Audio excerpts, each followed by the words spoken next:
اگر تو حقیقت زندگی کا تصور ہمارے سامنے واضح رہے، جس کو علامہ اقبال نے کہا ہے خوبصورتی کے ساتھ، تو اسے پیمانہ امروز و فردا سے نہ ناپ، جاویداں پہم دواں ہر دم جواں ہے زندگی۔ یہ جو اللہ کی خلاقی کا نقطہ عروج ہے انسان، کلائمیکس آف ہز کریشن، قرآن مجید میں کہا گیا خلقتہ بیدی، میں نے اسے اپنے دونوں ہاتھوں سے بنایا۔ وَلَقَدْ كَرَّمْنَا بَنِي آدَمَ وَحَمَلْنَاهُمْ فِي الْبَرِّ وَالْبَحْرِ وَرَزَقْنَاهُمْ مِنَ الطَّيِّبَاتِ وَفَضَّلْنَاهُمْ عَلَى كَثِيرٍ مِّمَّنْ خَلَقْنَا تَفْضِيلًا۔ یہ اس کی شان ہے، اس کے بارے میں دو جگہ فرمایا فَإِذَا سَوَّيْتُهُ وَنَفَخْتُ فِيهِ مِن رُوحِي، یہ روحی مرکب اضافی، خاص اللہ اپنی ذات کی طرف اس روح کو منسوب کر رہا ہے جو حضرت آدم میں پھونکی گئی۔ روحی، جب میں اس میں اپنی روح میں سے پھونک دوں، فَقَعُوا لَهُ سَاجِدِينَ، تو گر پڑنا اس کے سامنے سجدے میں۔ اور آپ کو معلوم ہے قرآن مجید میں کس شد و مد سے اور کس تکرار کے ساتھ یہ بات واضح کی گئی کہ تمام ملائکہ سجدے میں گر گئے، نو ایکسیپشن۔ فَسَجَدَ الْمَلَائِكَةُ كُلُّهُمْ أَجْمَعُونَ، تین الفاظ جو ہیں تاکید کے لیے، سجدہ کیا الملائکہ، حصر ہے، الف لام، لام حصر ہے، تمام فرشتوں نے سجدہ کیا۔ پھر کہیں تمہیں مغالطہ نہ رہ جائے کہ شاید جبرائیل نہ ہو اور بڑے نہ اسرافیل، نہیں، کلہم، سب کے سب۔ پھر مزید کہیں تمہیں شبہ نہ رہ جائے، اجمعون، سب نے سجدہ کیا۔ وہ انسان جو ہے اس کی زندگی یہ 30 35 40 50 60 70 80 برس نہیں ہے، اس کی زندگی بہت طویل ہے، بہت طویل ہے۔ میں آج اس حیات انسانی کے دو پہلو تو وہ ہیں جو اکثر لوگوں کے علم میں ہیں، حیات دنیاوی یعنی دنیا میں پیدائش سے لے کر موت تک، یہ ایک وقفہ ہے۔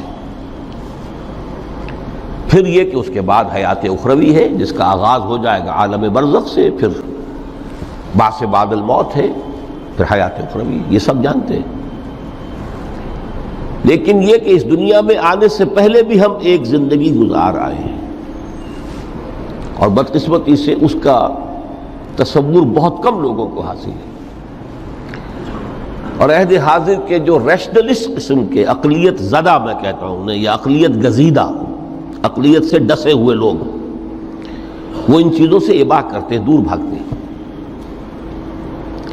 ہماری پہلی تخلیق ہوئی تھی عالم ارواح میں، الارواح جنود مجندہ،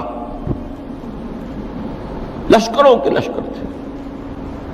آدم سے لے کر آخری انسان جو دنیا میں پیدا ہوگا قیامت تک، سب کی ارواح عالم ارواح میں پیدا کر دی گئی۔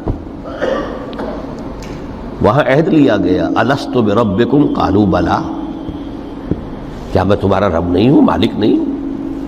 ہم سب نے عہد کیا تھا، کیوں نہیں؟ شہیدنا، ہم گواہ، یہ عہد الست۔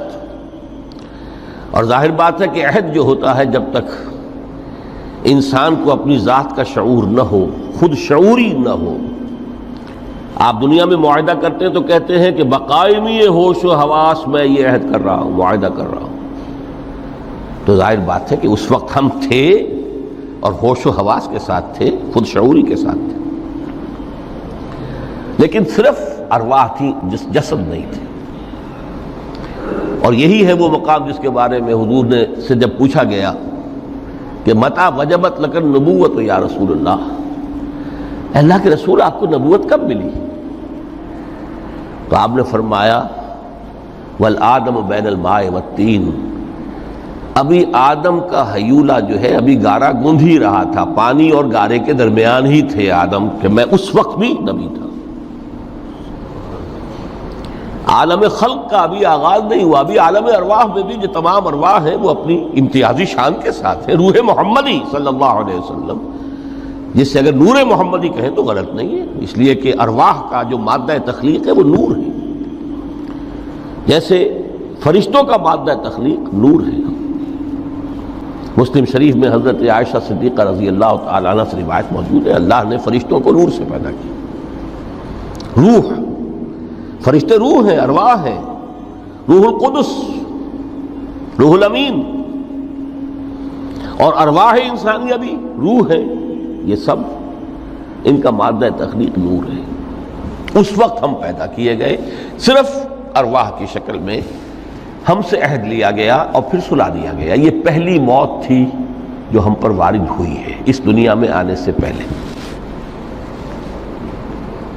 اس لیے کہ سورہ مومن کی ایک آیت میں فرمایا گیا ہے کہ جہنم میں لوگ جو ہیں فریاد کریں گے، ربنا امتنا اثنتین واحییتنا اثنتین فاعترفنا بذنوبنا فہل الی خروج من سبیل۔ اے اللہ تو نے ہمیں 2 مرتبہ مارا، 2 مرتبہ زندہ کیا، تو اب ایک مرتبہ اور صحیح، کیا یہاں سے نکلنے کا بھی کوئی راستہ ہے کہ نہیں؟ اتنے مراحل سے تو ہمیں لے کر آیا ہے، ایک مرحلہ اور سی۔ تو یہ 2 موتیں کون سی ہیں؟ پہلی موت وہ تھی جب ارواح کو موت کی نیند سلا دیا گیا۔ پھر عالم خلق، جسے آج سائنٹسٹ کہتے ہیں، جس کا نقطۂ آغاز ہے بگ بینگ، عالم ارواح اس سے پہلے کی شے ہے، اس تک سائنس نہیں پہنچ سکتی، وہ سائنس سے ماوراء ہے۔